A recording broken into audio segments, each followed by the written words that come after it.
Yo, what's up guys? It's Drew, back at the cabin, aka my home studio. Today we're back for episode 2 of the Helix Sessions at the cabin. Today we're gonna be running through one of the Orange amps, Mandarin Rocker in the Helix. So if you guys do enjoy it, please leave a like and a comment down below. Also, I will be creating a custom tone account. I'll be leaving that in the description. So all of my tones that I create going forward, you guys can go on, get them for free. So appreciate it guys. Hope you enjoy. We are back with another episode of Helix Sessions at the cabin. Here we are, episode 2 already. And I'm gonna make some adjustments from the first one. First of all, I'm gonna try my best to not speak like a robot because watching that back was pretty painful. So sorry about that. Chill out. Dickwad. We're going to move right into it. We're not going to go through the signal chain. If you do want to see what's set up on my template, please refer to the first episode, which I will link below. Here is my dry signal tone for reference point.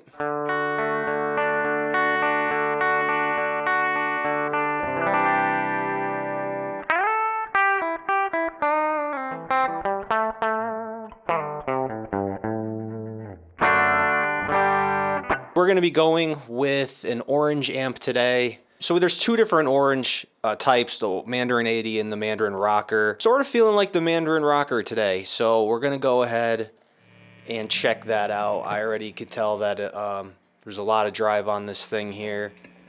So the cab type that it comes with is the 2x12 Mandarin 30. The Orange amp is based on an Orange Rockerverb 100, MKIII The Dirty Channel. The people who are the notable players are Josh Homme, Queens of the Stone Age, Matt Bellamy from The Muse, James Hetfield from Metallica.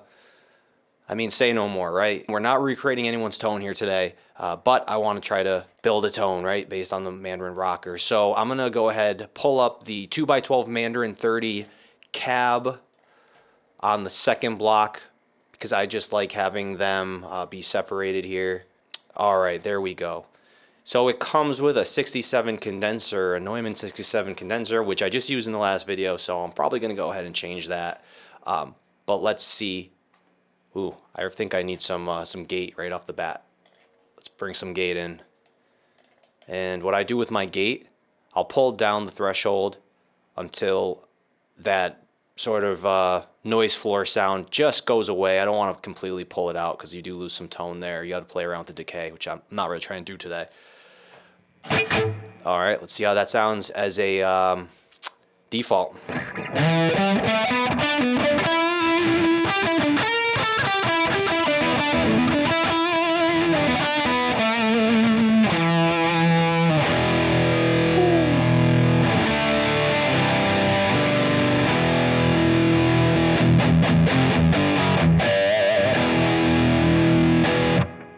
All right, well, that's it, guys.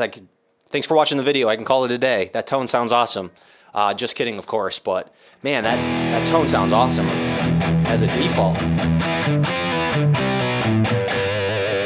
I already got a nice... So to my ear, I could hear a little flubbiness in the low end. I'd like that to be a little tighter. A lot of mud going on there, which we could take care of, or we're going to try to take care of through EQing as well as throwing, you know, a overdrive in front of the amp to tighten that up. Yeah, a lot of like I don't know, maybe like a 200, 240, 300 frequency that's flubbing up a little bit. Overall though, I can tell this is gonna be an awesome tone.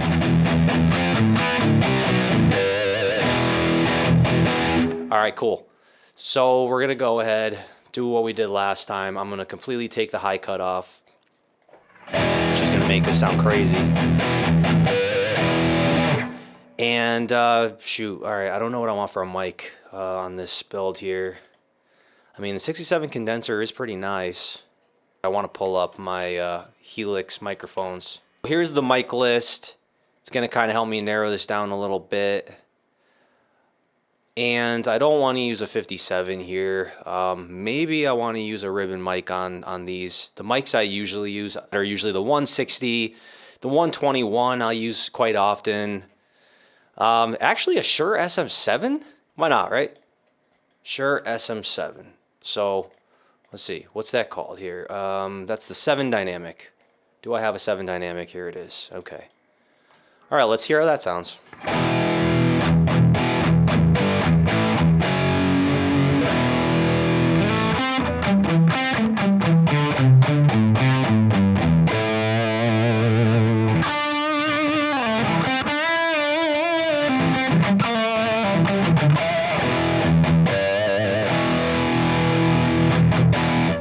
we're going with it, guys. Now, so what I'm gonna do here right off the bat, as I usually do for my workflow, I'm gonna pull the mic back to about 5 inches. No idea why I do that. And then I bring it to the center. Just kind of like if I'm actually setting up the mic in my room or something like that, that's probably where I would start it.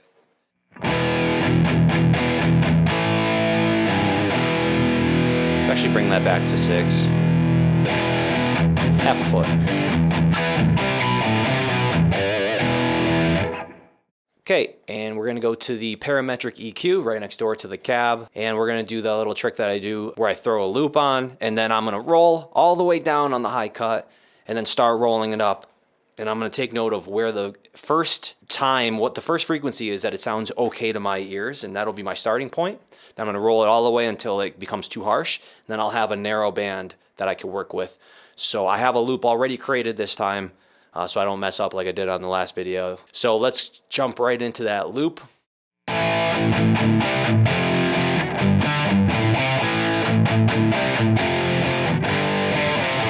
right, that's what we're working with. So we're gonna roll all the way down. Wow, that low end on this sounds awesome. Actually, while we're here, let me mess with the low cut. Kind of a cool trick there. Roll your high cut all the way down so you can really focus on the low cut.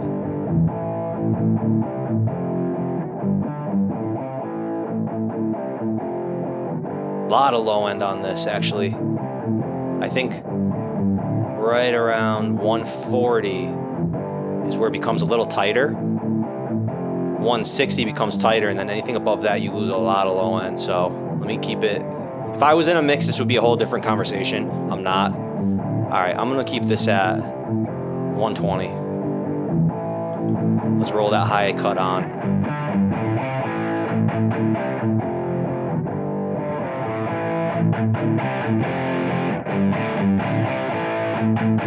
Interesting, so this one at like 2.5 kilohertz already becomes, to my ears, a passable sounding tone. I mean, there's a lot of harshness in this. So 2.5 to, geez, we're not gonna go much further than like 4 or 5 in this, guys. I think right there, it becomes very clear, a lot of clarity. Roll it on to 5. Now it's becoming very spicy on the top. 6 becomes way too harsh. Maybe in a mix it'll be okay, but to my ears right now it's very harsh. So I'm gonna play between 2 and 5.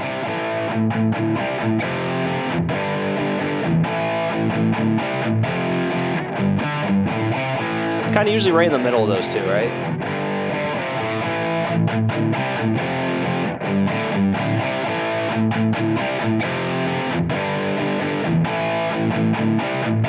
All right, I'm settling on 4.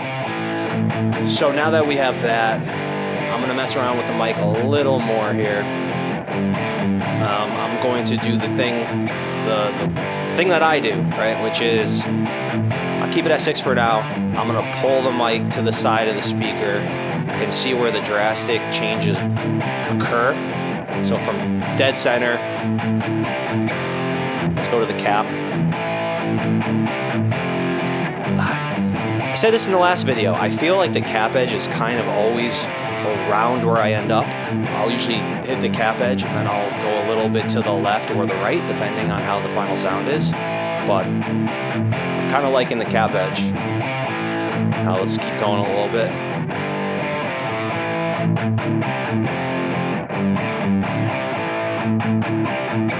So from cap edge, which is, again, the numbers don't mean a whole lot right here, but the cap edge is at 2.3, and then I'd say around 6, it has another band where it's pretty significant.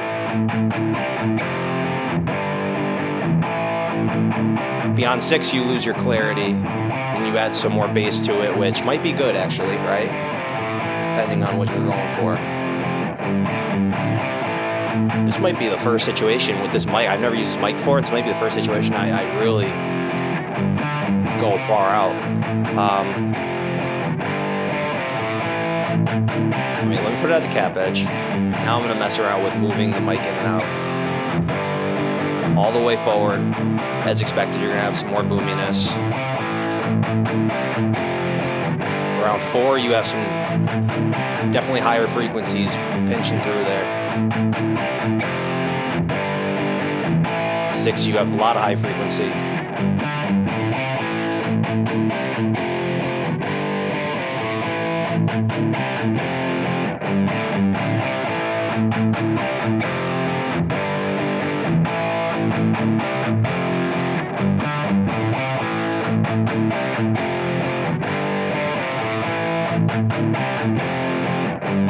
All right, so we're at 4 inches back.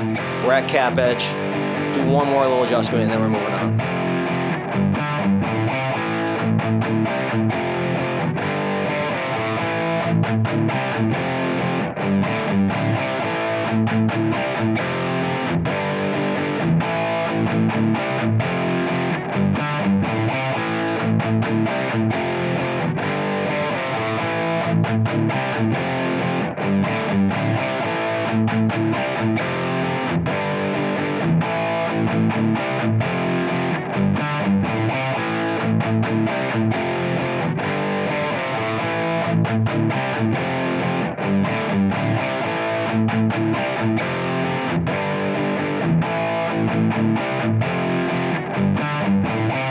All right, I just adjusted the high cut down to 3/8.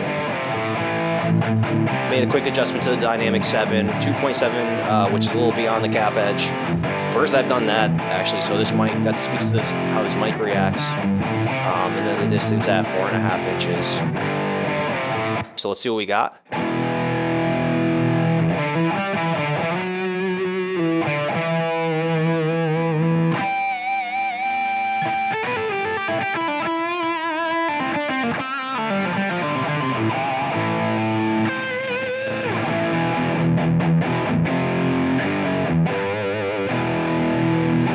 So I'm going to use the exact same loop to dial some EQ on the amp in. As I did last time, first thing I'm going to do is I'm going to figure out the relationship between the master and the drive. So let's do that loop again. Keep that on. I'm going to turn the channel volume up a little bit. I'm turning the drive down, 5. Now let's roll the master.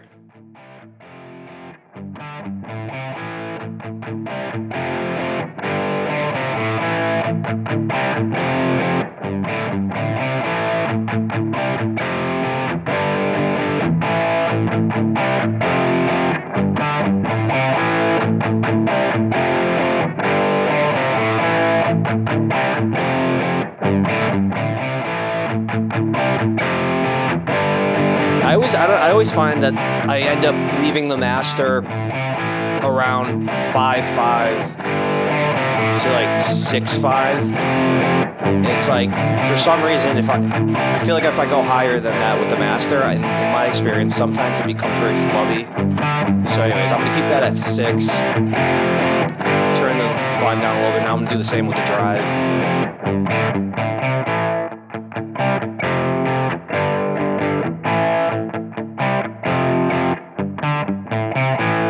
Nice and clean, right? Nice and clean on the bottom. Now we're gonna drive it up.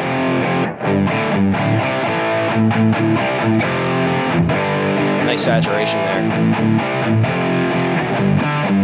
Very,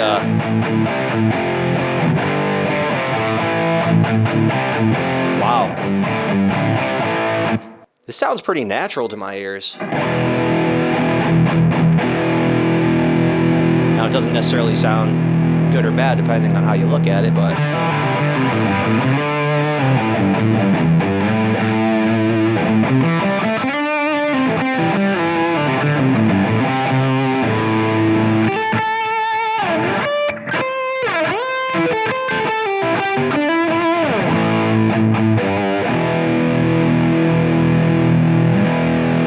very bassy amp. Let me roll some of that bass down.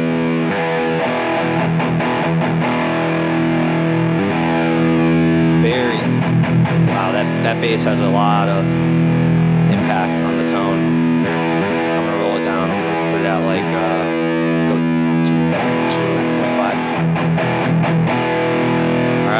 same with the mid. Kind of just listening to see the quality, and I'm imagining an EQ spectrum right now.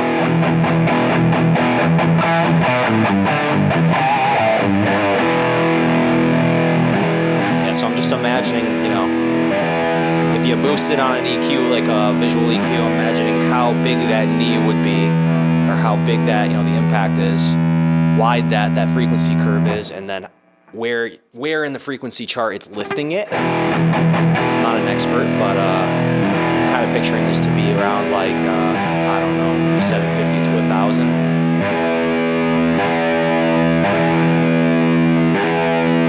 You know, I'm just going by my ear, guys. I'm trusting my ear. I kind of like that right there. All right, let's see the treble. No presence on this amp. Interesting. Oh, that's a lot of fizziness.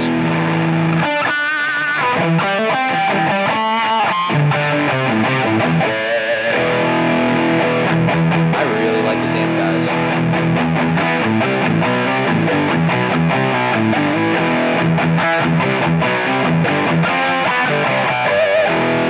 Yeah, I really do like this amp. All right, let's see. How does it sound? You know, me, I kind of prefer my amps to be a little on the darker side. I know that in a mix, it's a completely different story. If you're playing a live situation, completely different story. You have to contend with the bass, you have to contend with another guitar, you have to contend with the bass drum, the toms, the singer's voice, all this. So you want your guitar to probably have a lot more high-end fizziness or high-end definition. When I'm just here in my studio, I like kind of like a more chunky, low type of sound there. So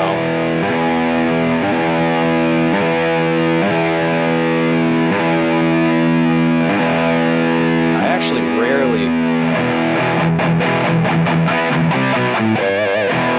put my treble up higher than my mid.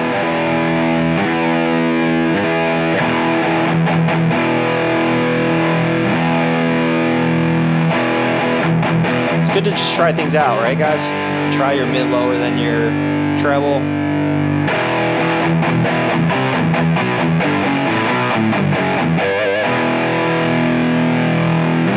Turn some of that drive down. It's good. Dang, I like this amp. I don't really care about the numbers. I just care about how it sounds to my ear. Kind of right in that ballpark right now. I'm just sussing it out a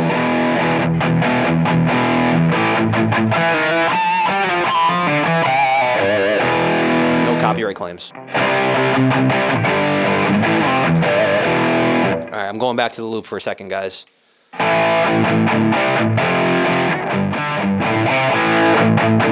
Alright, so I said in the last video, I don't usually mess with the sag, hum, ripple, or bias, or the bias. I am going to do a video, I think, where I just kind of deep dive those. I've seen videos on YouTube, Jason Saditis, other people who have took the time to really like A and B each one of those parameters. But, you know, to be honest with you, like anything else in life, you don't really get the understanding of what it is unless you yourself perform that exercise. So I might do my own video where I do something very similar. And there's really no other way to learn, you know, the differences unless you yourself create a preset and then go through different snapshots or whatever where you're testing it out, right? But, I mean, typically I just turn down the sag and the hum usually. I know there's some benefit to creating some more realism or some more sort of tone under the fingers feel with the sag and the hum. For right now, I'm just not concerned with it. I turned up the ripple. I don't know why. I just heard it got a little bit brighter and a little bit crispier in my into my ear. I'm not messing with the bias of the Bias X. I think I'm kind of good with where I fell here.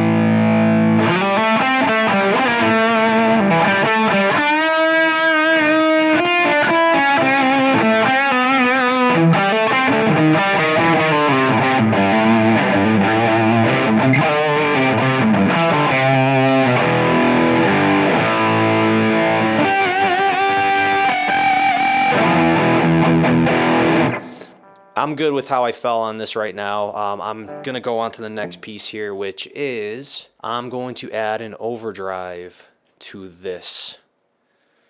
And there's a lot of different overdrives to pick from here. Last video, I used the valve driver. I want to use something different.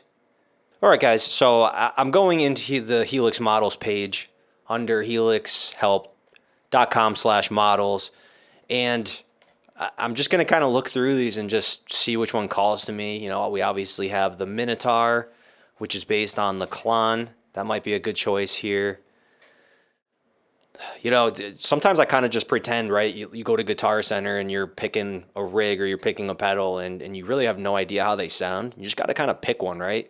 Throw it on and then make do with it, right? The OCD, which is the compulsive drive, which is based on the full tone OCD. I know that's a great pedal for adding, you know, for a lot of metal tones and a lot of high gain tones.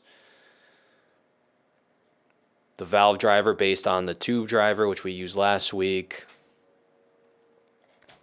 Screamo 808. 808 tube screamer. You think that's the way to go today, guys? Yeah, I might go tube screamer on this amp here. So let's check it out. Okay, so now we have the tube screener input and already.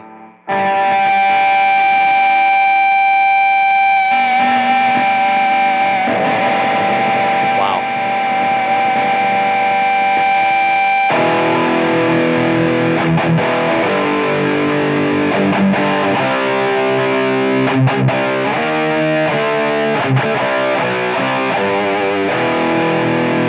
Okay, I see you. I see you, tube screamer.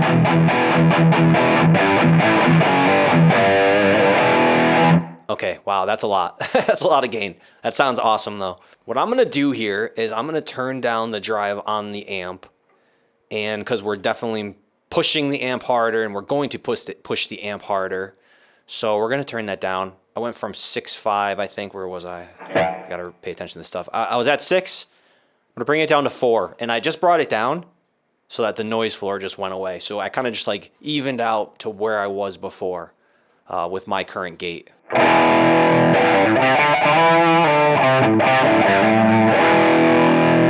right, I'm going to do the same thing with the tube screamer / Scream 108, 808.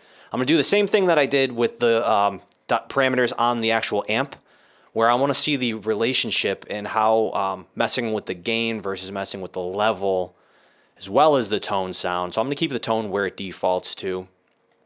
I'm going to bump the gain to 10. Let's see what that does. I'm just going to use my loop, guys. Roll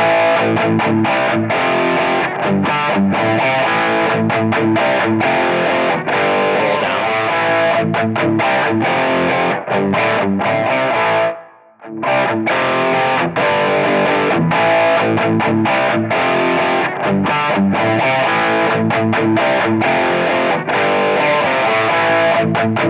Nice. I'm seeing that the low end is getting tightened up with this. And turn the gain all the way down. Level all the way up.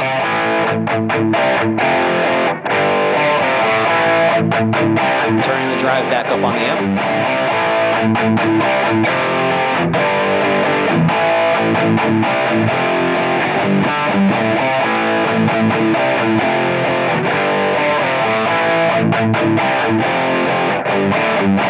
So that's no gain on the tube screamer, level all the way up, which I'm pushing the amp harder, the preamp harder. I turned it up to where there's a good amount of saturation coming through.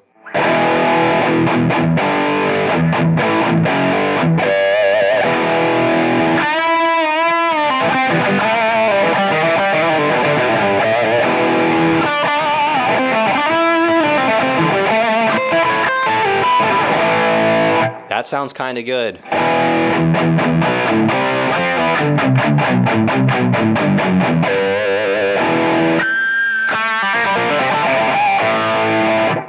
I love this. All right. Let's see what it does. So, first of all, just driving the Tube Screamer level 10, pushing the amp harder, that gets a lot of low-end tightness. It's kind of what I was looking for, right? I'm going to bypass that real quick.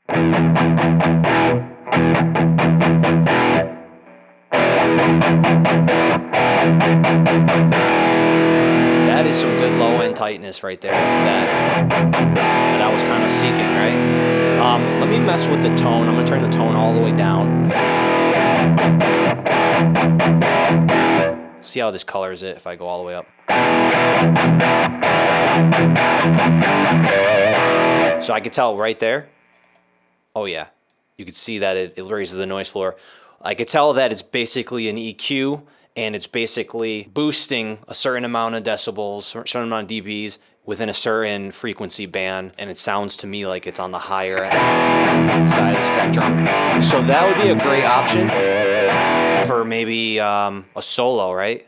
Like a solo scene where you start down here when you're doing rhythms, and then if you need to hit a solo, cut through the mix. All right, so I'm gonna keep the tone around 5, just keep it right in the middle. And I'm gonna mess with the gain now on this. So I'm gonna turn the gain, see how it sounds if I turn the gain all the way up, back to the loop. All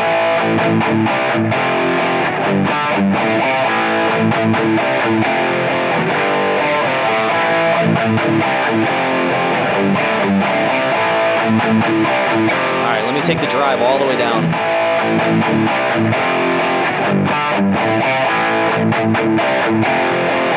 Back to 4, and I'm going to raise the volume.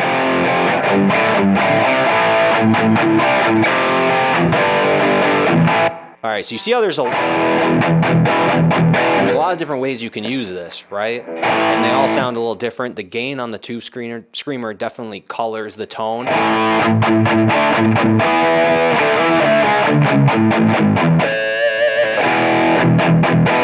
I like that too. What I'm going to do now is I'm going to find kind of that perfect medium between the gain on the Tube Screamer, the level that's driving the amp, and then the natural level of the actual Orange amp. And I want some of that Orange quality, that Orange amp quality to come through. So right off the bat, I know I'm not going to need that much gain, right? Let's put the loop back on one last time.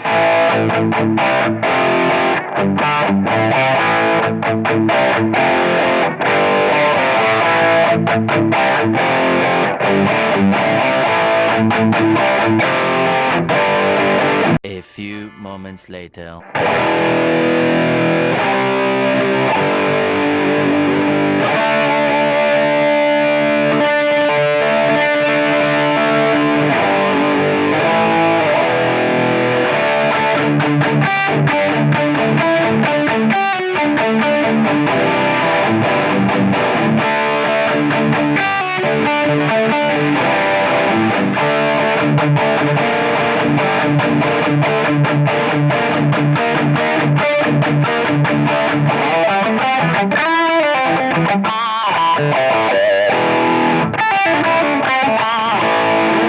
That's going to be it as far as the tone stack. Kind of ended up with the Tube Screamer being at a 1 gain, 3 tone, and a level of 8, and the Orange around 5.5 with a 6.0 master. It's kind of where I always end up, I don't know why, on the master. What I like about it is it does have a kind of an authentic tube amp feel under your fingers, so dynamically speaking.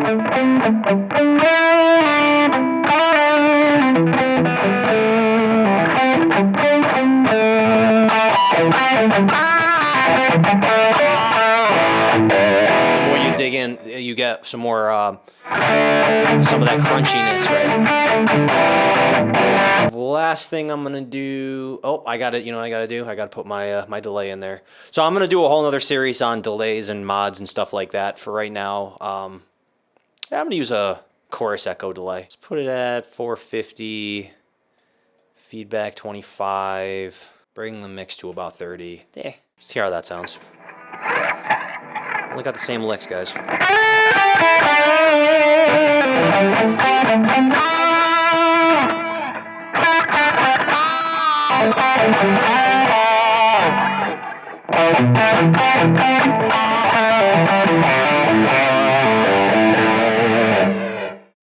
Floor on that low cut.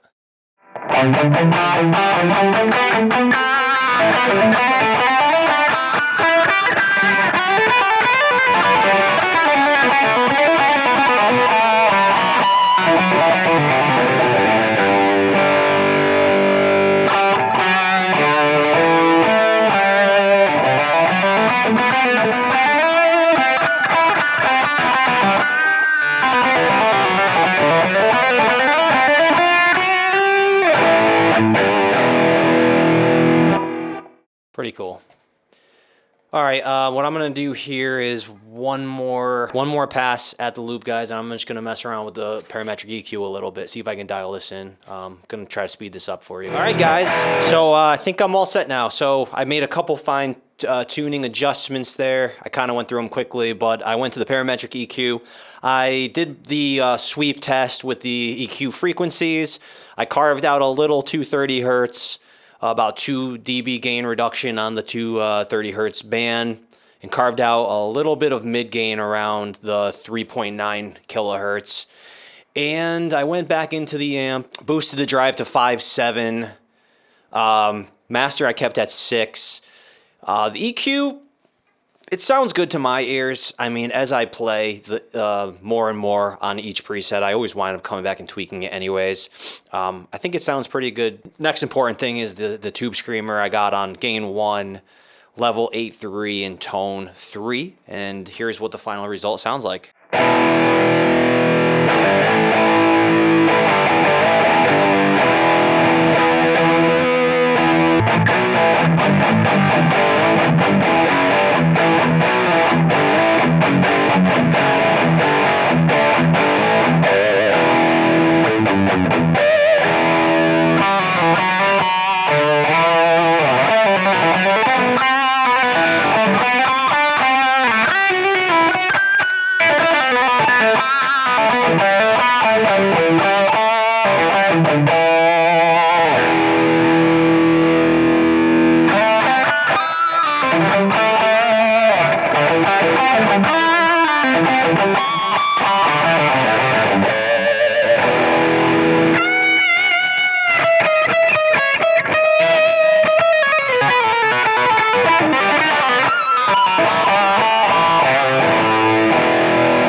All right, guys, so that's episode 2, the Mandarin Rocker amp. So thanks for tuning in for the second episode, guys. Thanks for bearing with me through some of the working pains there, some of the adjustments that I'm trying to make for this channel. And I really appreciate your guys' support. Please comment, like, subscribe, leave me feedback. Let me know if things worked. Let me know if they didn't work. I will be creating I do have an account already on the Line 6 Helix custom tone site. So I intend to upload the tones to that site. Look in the comment box, in the description box, in order to access the custom tone, and you will have all of these tones available for free. So thanks a lot, guys. Hope you guys enjoyed it, and take care. Until next time.